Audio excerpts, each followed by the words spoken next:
The Samsung Galaxy S24 is a great choice for Android fans with exceptional battery life, top-notch performance, and a sleek design that can stand up to some abuse. It's got almost enough features to be called Ultra, instead packed into a smaller phone that's easy to pocket and use one-handed. It has all the new Galaxy AI and Google Circle to search features, as well as Samsung's aging and overcomplicated software. The cameras aren't as great as some competitors in this range, but it has more zoom than the iPhone 15, and Samsung gives you plenty of cool shooting modes to make your pics look great. With a promising of 7 years of Android updates, this could be the best affordable Galaxy S phone Samsung has offered in quite a while. The Galaxy S24 is priced as expected, and it's a bit less expensive in the UK than last year's phone. You still get the same 128GB of storage, except in Australia, where Samsung starts this phone at 256GB and offers a higher capacity 512GB model. The extra storage is worth buying since the cameras on the S24 are good enough that you could fill it up with photos and videos. Samsung always seems to have deals available for Galaxy S phones, whether that's doubling the storage for free or offering a bonus on your trade. In the US, Samsung will give you at least $100 for any phone you trade, which effectively knocks the price to $699 for almost everybody. At that price, the Galaxy S24 is a bit cheaper than the Apple's iPhone 15 and closer to the Google Pixel 8 or OnePlus 12 with a similar trade offer. Unless you are a serious camera hound or you want a much bigger display, there is no reason to spring for the Galaxy S24 Ultra instead. It's a massive price jump that doesn't equate to a big performance boost. Sure, the Ultra is a bigger phone with a bigger battery inside, so it lasts a bit longer, but otherwise performance is very similar when you are playing games or running intense apps like Adobe Lightroom or photo editing. The Galaxy S24 is a great value compared to the competition at this price. It's far more powerful than the Google Pixel 8, and though both phones come with a promise of 7 years of Android updates, it's easier to envision the Galaxy S24 lasting until 2031, while I can't imagine a Pixel 8 that's capable of anything in 7 years. Compared to the iPhone 15, you certainly get a lot more with the Galaxy S24, including a real zoom lens and a much bigger battery, but the experience is entirely different. Apple phones work best when you know more people with Apple phones, so if all of your friends are on iPhone, it may be worth getting a phone with iOS 17 so you can name drop and blue bubble all you like. Apple phones also tend to hold their value better than Android phones, so that gap is closing every year. The Galaxy S24 may be the best model of the family, but it's no slouch in the terms of specs. It has the same Snapdragon 8 Gen 3 processor that makes the Galaxy S24 Ultra blazing fast, and it has more camera option and a bigger battery than a comparable iPhone 15.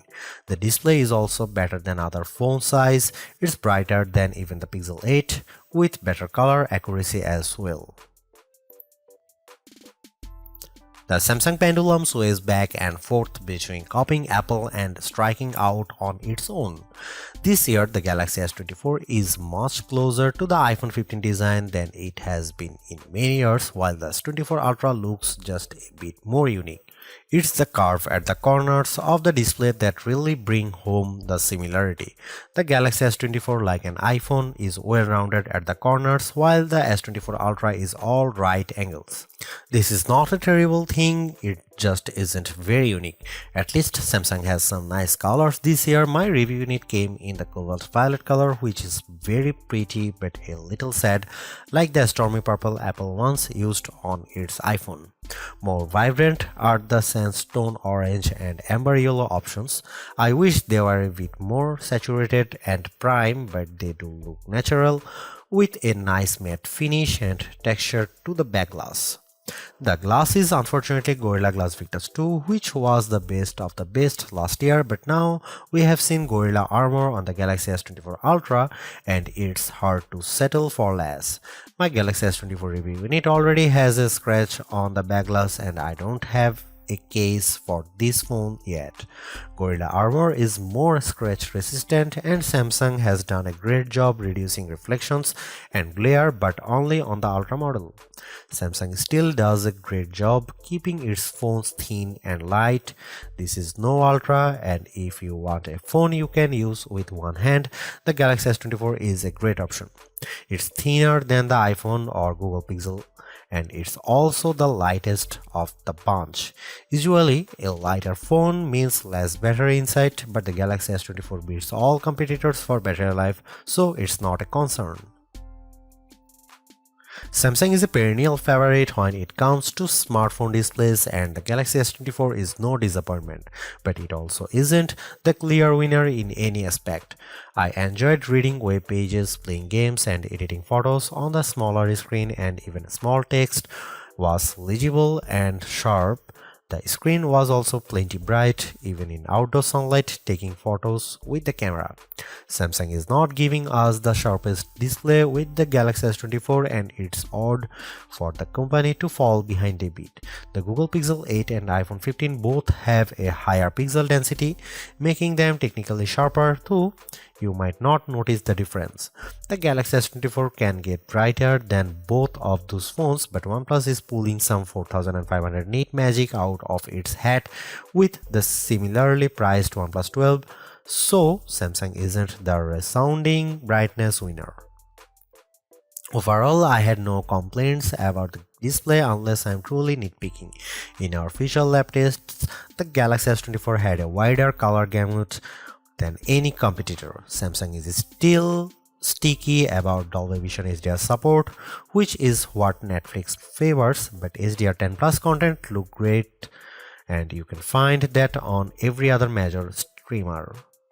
While I like carrying a smaller phone, the 6-inch display on the Galaxy S24 isn't quite big enough to hold all of Samsung's features. The H panel is turned on by default and it takes up so much room on the side of the phone that it was easy to swipe it open accidentally when I just wanted to use a back swipe gesture.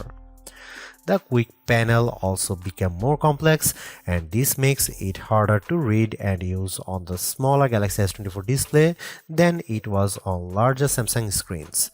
Overall, more software simplicity would help show off that screen instead of bogging it down with icons and menu clutter. Sure, the Galaxy S24 Ultra is our top camera phone, but that doesn't mean the Galaxy S24 is a slouch. Most of the great work Samsung has done improving its image processing carries through here. Photos I shot with the Galaxy S24 look better, more natural than photos taken with either the Galaxy S23 or my iPhone 15. You also get a real zoom lens with the Galaxy S24 and it helps a great deal. Having a real 3x zoom brings you closer to the field on the stage, even if the zoom lens is paired to a awfully small sensor that produces images with more noise and blur than I'd like. No matter, neither the Pixel 8 nor the iPhone 15 has optical zoom around back, and real zoom is always better than digital zoom, all things being equal. You might occasionally get better shots from the main camera on the iPhone 15, and the Google Pixel 8 does a better job with low light images, but the Samsung Galaxy S24 is much more versatile. I actually find Samsung's different camera modes, like the food mode or the dual camera video recording mode, to be fun and useful. My baked goods look detectable when I shoot them with the Galaxy, and the dual camera's video is great for reaction shots with my kiddo.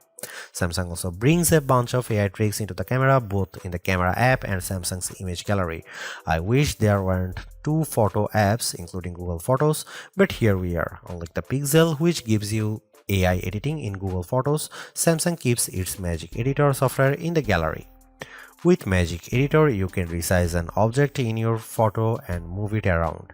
You can erase the background entirely and replace it with something new. The phone will use AI to figure out what's happening in the foreground and match the new background appropriately.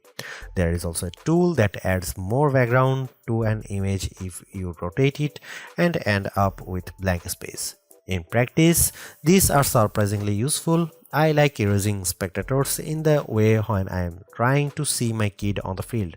The generative AI did a nice job without a heavy hand, and the results usually looked natural enough. I hope Samsung doesn't go too much further into creating fake imagery, but the Galaxy S24 will affix a watermark to images that have been edited using AI.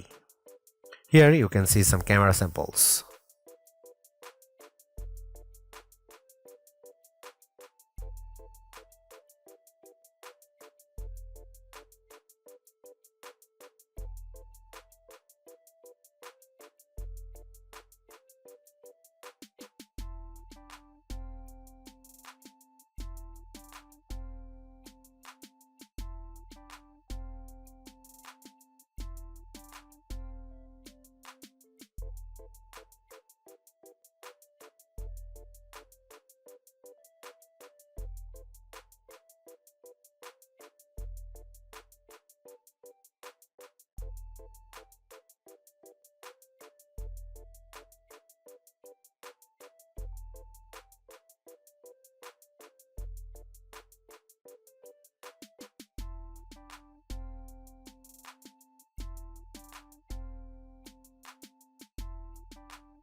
Even though the Galaxy S24 is the baby of the S24 lineup, it is still packed with power.